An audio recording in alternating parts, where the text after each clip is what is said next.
നമസ്കാരം. ഡൽഹി നിയമസഭാ തെരഞ്ഞെടുപ്പ് അടുത്തിരിക്കെ നിർണായക തീരുമാനവുമായി കേന്ദ്ര സർക്കാർ ജീവനക്കാരെയും പെൻഷൻകാരെയും ഏത് വിധേനയും കയ്യിലെടുക്കുക എന്ന ഒറ്റ ലക്ഷ്യത്തോടു കൂടിയാണ് സർക്കാരിന്റെ നീക്കം. കേന്ദ്ര ജീവനക്കാരെയും പെൻഷൻകാരെയും ഏതു വിധേനയും കയ്യിലെടുക്കുക എന്ന ഉദ്ദേശത്തോടു കൂടി 8ാം ശമ്പള കമ്മീഷന്റെ പ്രഖ്യാപനത്തിനൊരുങ്ങുകയാണ് കേന്ദ്ര സർക്കാർ.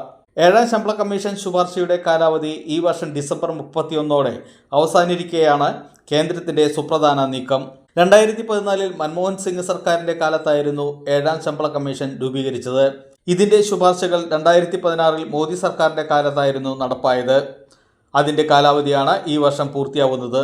8ാം ശമ്പള കമ്മീഷന്റെ വരവോടുകൂടി കേന്ദ്ര സർക്കാർ ജീവനക്കാർക്കും പെൻഷൻകാർക്കും അക്ഷരാർത്ഥത്തിൽ കോളടിച്ചേക്കുമെന്ന സൂചനയാണ് ഇപ്പോൾ പുറത്തുവരുന്നത്.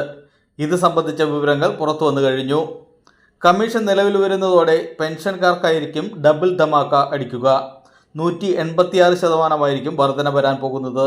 അതായത് നിലവിൽ 9,000 രൂപ പെൻഷൻ ലഭിക്കുന്നയാൾക്ക് വർധനവിലൂടെ 25,740 രൂപയായിരിക്കും കിട്ടുക. 2026 ജനുവരി 1 മുതലായിരിക്കും 8ാം ശമ്പള കമ്മീഷൻ ശുപാർശകൾ നടപ്പാക്കുക.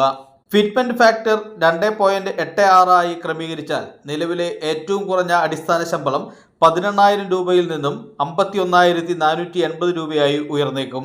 റെയിൽവേയും പ്രതിരോധവും ഉൾപ്പെടെ 50 ലക്ഷം കേന്ദ്ര ജീവനക്കാർക്കും 65 ലക്ഷം പെൻഷൻകാർക്കും ഇതിന്റെ പ്രയോജനം ലഭിക്കും. കേന്ദ്ര ജീവനക്കാർ ഏറെയുള്ള ഡൽഹിയിൽ മാത്രം 4 ലക്ഷത്തോളം പേർക്ക് ഇതിന്റെ ഗുണം ലഭിക്കുമെന്നാണ് സർക്കാർ വൃത്തങ്ങൾ വ്യക്തമാക്കുന്നത്. ഇതിൽ ഡൽഹി സർക്കാരിലെ ജീവനക്കാരും ഉൾപ്പെടും.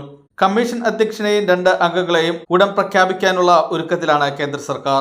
ഇലക്ഷൻ കാലത്ത് ഞങ്ങൾ അങ്ങനെ പലതും പറയും, പക്ഷേ അതെല്ലാം നടപ്പിലാക്കാനുള്ളതല്ല എന്ന് പണ്ട് നമ്മുടെ ഒരു BJP നേതാവ് പറയുകയുണ്ടായി. ഇനി അതുപോലെ എങ്ങാനും ആവുമോ ഇത് എന്ന് നമുക്ക് കണ്ടറിയാം.